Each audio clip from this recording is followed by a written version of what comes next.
It seems everyone in the hobby is talking about the closeout model kits at Hobby Lobby. I really don't need any more kits, but I was curious what I might find. Here's what followed me home. I admit, I have a problem. First up, an AMT 67 Camaro. Believe it or not, I've never had this kit. I think it came out originally in maybe 95 when they had they took the 68 and took the marker lights off and added a vent window. And I had a bunch of the 68s, just never a 67, and that was the first one that I picked up. What do I do with it? I have no idea. Next up, a Wild Hoss Bronco. I have no idea why I got this. I think it appealed to me because it has a separate chassis and four-wheel drive stuff. That if I want to make some kind of weird four-wheel drive vehicle, I have some parts that were cheap. So, next.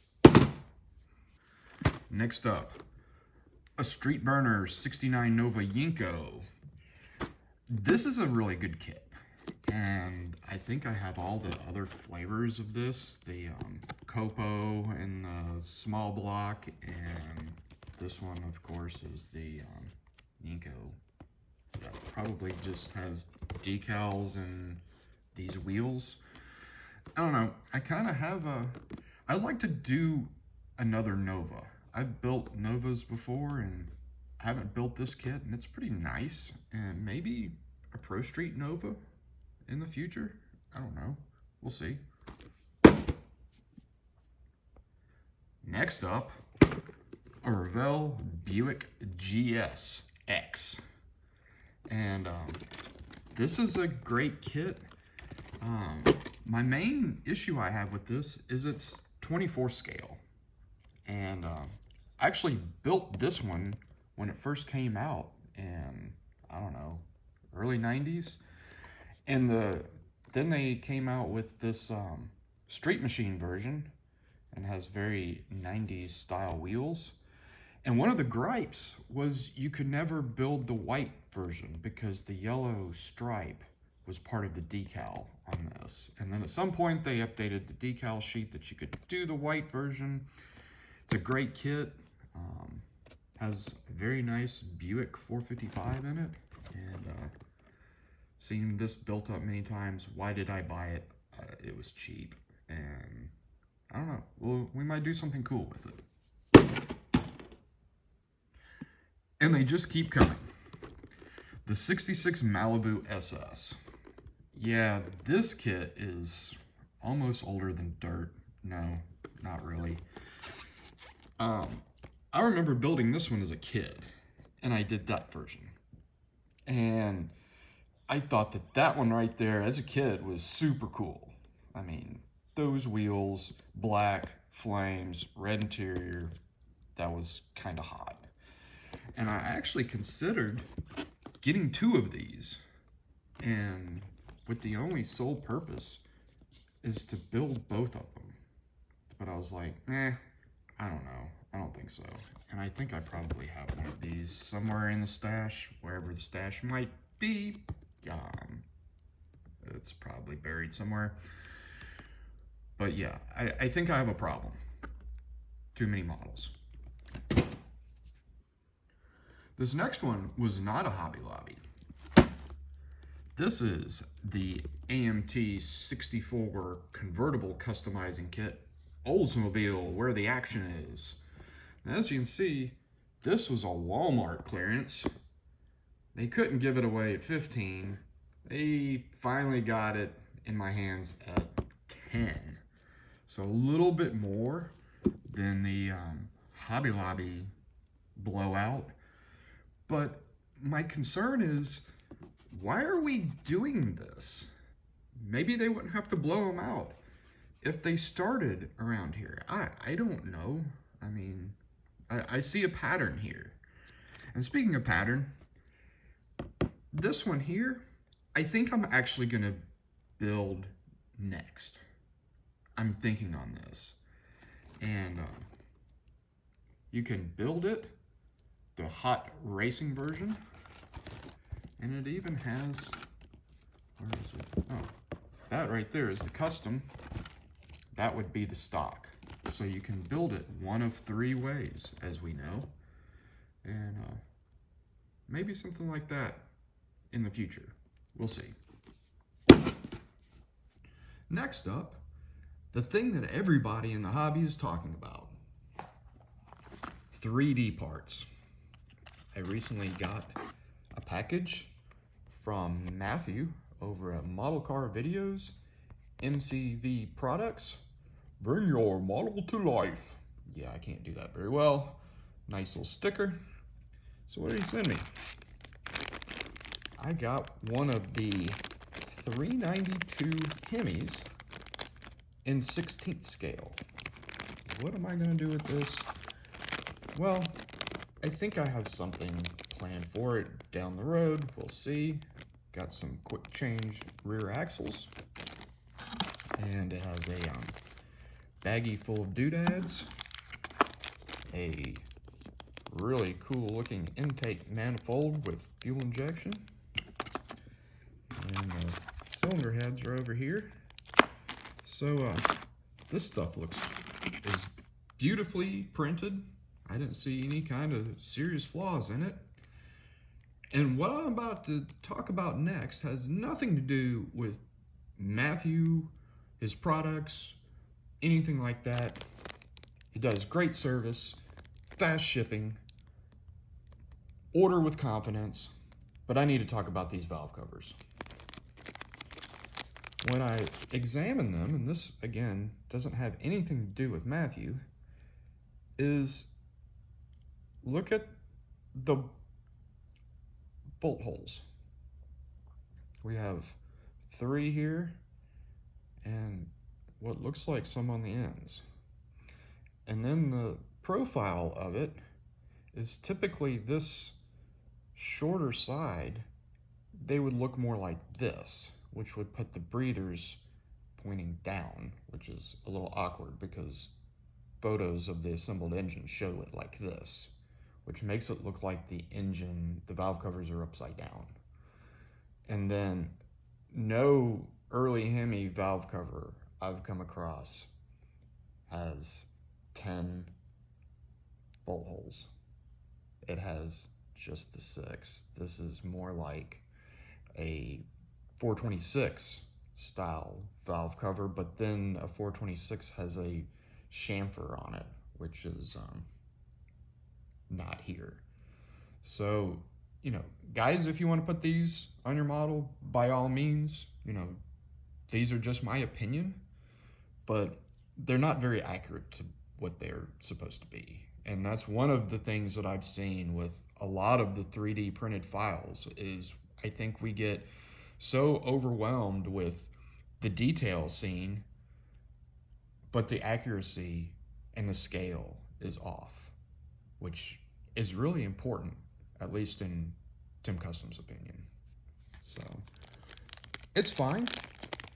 We're going to use it somehow, and I think it's going to be really cool. And I have even more 3D printed parts to show. Let's get to those. This next one is about the most exciting example of 3D printing, at least to me, which involves subject matter. Subject matter that you will never see in any kind of kit, but 3D printing allows it to happen. And this one is not even automotive related, but is very personal to me. And I'm excited to finally get this kit.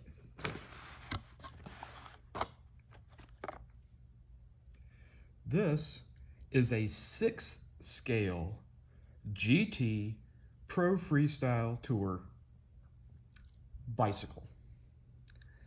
And the amount of detail that this guy went into to design it is just simply, basically amazing. And why is this personal? I actually have my 1988 GT Pro Freestyle Tour still to this day, nearly 40 years later. And as you can see, the wheels, you must lace, and this kit comes with the hubs and the spokes, and the rims are just, you know, basically perfect. Even the tires have the proper GT tread pattern on it. It's just kind of blown away. With the chain wheel, this is exactly how mine is. The chain, I think it's even, is it even molded open? Yes, look at that. Is that not cool? And it comes with the pedals, the seat, grips are separate. Another little baggie full of parts. The seat post clamp, the brake levers. This one has cranks that are more like mine. These are supposed to be Redline Flights, and I'm gonna modify them to be more like the profile cranks that I have. I mean, look at the brakes. It even has separate brake pads for the caliper brakes. I think that this is just gonna be an outstanding model to display at a show that has a miscellaneous class. And one of the biggest challenges is going to be I'll have to make the decals for, you know, all of the stickers on it, which is going to be fun. But to build a replica bicycle of something that I mean, I've held on to for quite some time, and I mean, even has the gyro molded in. And some of the build-ups I've seen of these are just simply incredible. And he offers many different bicycles of this era. And I mean, people are going crazy for them. So these are really looking forward to building this. Probably not next, but sometime soon you're gonna see this on a show table from TimKustom. This next one is a little personal as well. Those that know me know I have a little bit of a kink for 68 Chevrolets. And so this one came up for acquisition, and this is the AMT 68 Chevrolet SS427. And first glance, yep, that's what that is.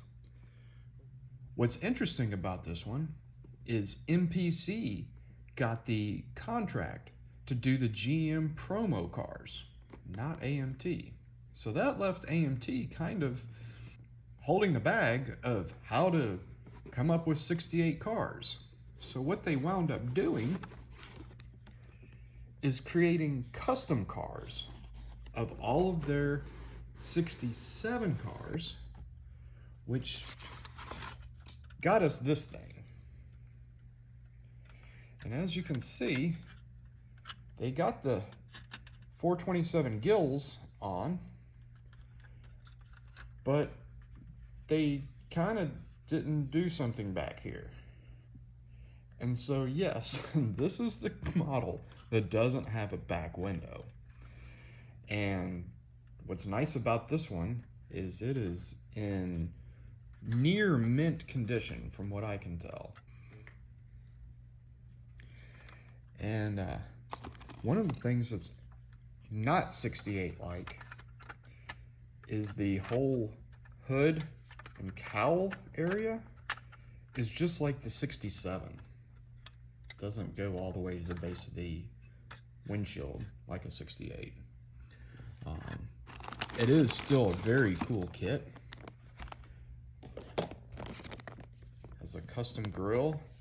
The custom taillights are almost lifted directly from the 67 Impala, the AMT. And this is probably where the other grille and the 67 bumpers and whatnot went. And more chrome, has a cool set of multi-piece headers, and some nicely rendered open spoke kind of snowflake wheels. That's state of the art back then. Other parts, it has a 67 dashboard with a separate chrome trim, and instructions are in here. And I think I'm gonna build this one again, not today, tomorrow, or the next day, but as a companion to my 65 Advanced Custom that everybody sees on the opening to my videos. And I don't know, box art replica, maybe something like that. That would be pretty neat. So yeah, I'm pretty pleased to have this one added to the collection, and keep it all nice and bagged and tagged. And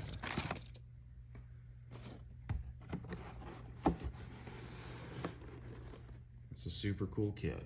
And I've seen this one, it shows that people actually cut the back window out.